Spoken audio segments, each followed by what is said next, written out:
देखिए mathematics class 10 chapter 10 exercise 10.2 का question number 11। इसमें लिखा है prove that the parallelogram circumscribing a circle is a rhombus. हमें यहाँ पे ये प्रूव करना है कि एक पैरेललोग्राम है जिसमें सर्कल अंदर बना हुआ है उसके, ठीक है। और ये बताना है कि वो जो पैरेललोग्राम है उसको हमें रोम्बस प्रूव करना है, ठीक है। सबसे पहले हम डायग्राम बनाते हैं। देखिए डायग्राम बनाते हैं तो सर्कल बना लो तो ज़्यादा अच्छा रहेगा पहले, और पैरेललोग्राम है तो थोड़ा ऐसे बनेगा, ऐसे बनेगा पैरेललोग्राम। और इसको ऐसे बना लेते हैं, चलो ठीक है। अब देखिए, चलो देखिए, ठीक है बन गया। मान लिया ये पैरेललोग्राम है, मान लेते हैं ये पैरेललोग्राम है, ठीक है। डायग्राम लगभग ए बी सी डी, इसको हमने ए बी सी डी मान लिया, ठीक है। अब ये जो पॉइंट ऑफ कांटेक्ट है यहाँ पे, इनको भी हम मान लेते हैं, यहाँ पे पी क्यू आर एस मान लेते हैं, पी क्यू आर एस, ठीक है।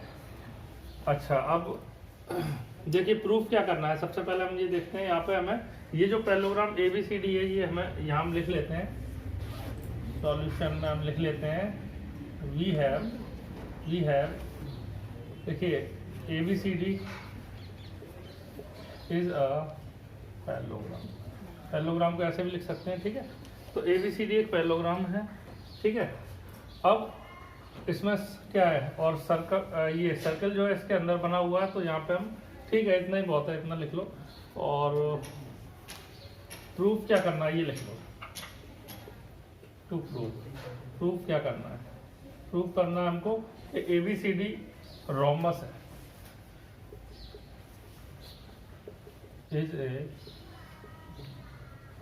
रोम्बस। अब देखिए रोम्बस एक्चुअल में क्या है कि रोम्बस भी पैरेललोग्राम ही होता है वैसे, रोम्बस, स्क्वायर और रेक्टेंगल, ये तीनों फिगर जो है पैरेललोग्राम की प्रॉपर्टीज को भी फॉलो करते हैं, ठीक है ना। तो अब यहाँ पे हम जानते हैं कि देखो पैरेललोग्राम में अपोजिट साइड इक्वल होती हैं, और पैरेललोग्राम में अपोजिट होती है, और रोम्बस में क्या होता है, चारों साइड इक्वल होती हैं। बस हमें क्या करना है, हमें प्रूफ क्या करना है कि ये चारों साइड इक्वल है। हाँ यहाँ पे हम ये लिख देते हैं, देखो पैरेललोग्राम है तो क्या हम लिख देंगे, A B equal to C D, A B equal to D C लिख दो, थोड़ा सही लगेगा, डी सी लिख देते हैं, तो d c, a B equal to D c और a D equal to B C, A D equal to B C, ठीक है। ये इक्वल होंगे क्योंकि पैरेललोग्राम की अपोजिट साइड इक्वल होती हैं, है ना। इनको लिख लेते हैं। और रोम्बस में हमें क्या प्रूफ करना है, या तो इसको फिर ऐसे लिख दो, A B equal to B C equal to C D equal to D A, ठीक है। देखो A B B C C D D A, ये चारों हमें इक्वल दिखाना है, ठीक है। अब देखो, अच्छा हाँ यहाँ पे A D equal to B C, यहाँ सी लिखना भूल ही गए, चलिए ठीक है। अब प्रूफ करते हैं, देखो तो यहाँ पे हम क्या कर सकते हैं। अब देखो डायग्राम के हिसाब से देखो हम यहाँ पे ये कर सकते हैं कि ये एक्सटर्नल पॉइंट से किसी सर्कल पर, इसको आपने ऐसे समझा था ना थोड़ा, देखो एक्सटर्नल पॉइंट से किसी सर्कल पे अगर दो टेंजेंट ऐसे हैं तो ये दोनों टेंजेंट इक्वल होती हैं, तो ये एक तरह से क्या है, ये एक्सटर्नल पॉइंट है, ठीक है। और ये पॉइंट ऑफ कांटेक्ट पे यहाँ पे ये टच कर रही है, तो ये क्या होगी, A P equal to A S होगा, ऐसे ही ये, ठीक है, सभी इक्वल होंगे, ये हम लिख सकते हैं। तो हम इसको लिख देते हैं, ठीक है। इसका यूज यहाँ पे हम करेंगे सवाल सॉल्व करने में, ठीक है ना। तो देखिए एक मिनट, हाँ देखिए अब मैं यहाँ से बता रहा था आपको कि किसी एक्सटर्नल पॉइंट से ये जो है टेंजेंट्स इक्वल होती हैं, A P equal to A S लिख सकते हैं, B P equal to B Q लिख सकते हैं। तो अब इसको लिख लेते हैं हम इस तरह से, हम लिखेंगे यहाँ पे फ्रॉम फिगर डायग्राम से हम देख रहे हैं, देखिए हम लिखेंगे यहाँ पे A P equal to A S, A P equal to A S लिखेंगे। अब ए पी के साथ हमें क्या ए बी चाहिए, तो हम क्या लिखेंगे, इस साइड हमको लेना पड़ेगा बी पी, तो बी पी इधर लिख लेंगे, b P equal to B q, ठीक है। अब यहाँ पे देखो ये लिखेंगे पहले c r equal to c q, c r equal to c q. अब इसको पहले लिख लो, d r equal to d s, d r equal to d s, d r equal to d s. ऐसा क्यों कर रहे हैं? क्योंकि ये लिखा है, इसके बगल में ये लिखा होना चाहिए, तभी ये लाइन डी एस पूरी होगी, डी सी सॉरी, ठीक है। तो इस तरह से हमने इसको लिख लिया।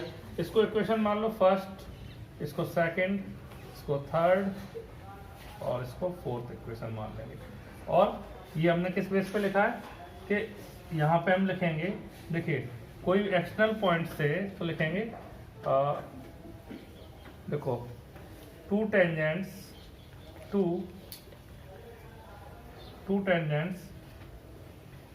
Drawn from an external point are equal, ठीक है। अगर दो टेंजेंट किसी एक्सटर्नल पॉइंट से हम ड्रॉ करते हैं तो वो हमेशा कैसी होती हैं? इक्वल होती हैं, ठीक है ना। तो ये थ्योरम है। अब हम क्या करेंगे, अब इनको ऐड कर देंगे, एडिंग इक्वेशन। एक सवाल ऐसा किया था पहले हमने, first, second, third and fourth. तो चारों इक्वेशन को ऐड करेंगे, तो इनको ऐड करेंगे तो इस साइड वाले इधर लिख लो, देखो A P plus B P plus C R plus D R is equal to, अब इनको लिख लेते हैं, देखो A S plus B Q plus C Q plus D S, ठीक है। देखो ए पी और बी पी को अगर हम देखें तो ए बी हो जाएगा, ये क्या हो जाएगा? A B plus C R D R, ये हो जाएगा D C is equal to.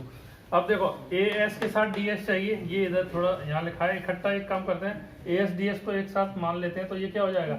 A D, और ये दोनों क्या हो जाएंगे? बी क्यू और सी क्यू, ये हो जाएंगे बी सी, ए डी प्लस बी सी, ठीक है। तो हमने यहाँ पे, ठीक है, यहाँ तक आ गए। हमें लाना क्या है? हमें तो रोम्बस प्रूफ करना है, ठीक है। तो हमें तो ये लाना है कि ये चारों साइड इक्वल है। तो इसकी हेल्प से हम क्या कर सकते हैं, देखो यहाँ पे देखो A B equal to D C है, तो डी सी को ए बी मान सकता हूँ मैं। यहाँ लिख लेते हैं A B plus A B लिख सकता हूँ ना, क्योंकि डी सी और ए बी इक्वल है, और इक्वल टू। और हमें क्या करना है? ए डी के लिए अब यहाँ पे लिखते हैं ए डी, और बी सी को हम क्या बना सकते हैं? ए डी बना सकते हैं। देखो तो बी सी को ए डी लिख सकते हैं, ए डी यहाँ पे लिख दो, क्योंकि a B equal to D c और a d equal to B c, ये पहले से ही है, यहाँ पे गिवन है, ये हमें गिवन है क्योंकि पैरेललोग्राम दिया था तो गिवन है, तो हमने ये लिख लिया। अब देखो ये क्या हो जाएगा? 2ab ऐड कर देंगे, 2ab हो जाएगा इजकल टू 2ad, ठीक है ना। 2 से 2 कैंसिल कर सकते हैं, ab equal to ad, ab equal to ad आ गया। इसका मतलब क्या हुआ? ये दोनों इक्वल हो गए ना, ab और ad। जब ab dc के इक्वल है तो ये इसके इक्वल हो गया, तो ये दोनों भी इक्वल हो गए। इसका मतलब क्या हो रहा है? यहाँ चारों इक्वल हो जाएंगे, ठीक है, ये चारों इक्वल हो जाएंगे। तो हम क्या करेंगे? अब देखिए यहाँ पे लिख देता हूँ मैं, यहाँ पे लिख देता हूँ, तो हम लिखेंगे a B equal to a d आ गया, तो हम लिखेंगे देन, तब वी कैन से, तब हम कह सकते हैं say that A B equal to B C equal to C D equal to D A, कह सकते हैं कि नहीं?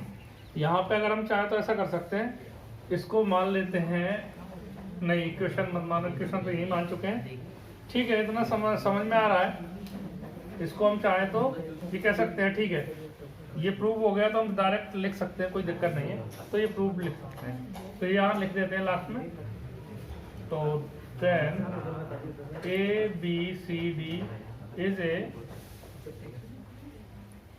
रोम्बस, रोम्बस प्रूव हो गया, चारों साइड इक्वल है, तो ठीक है ना।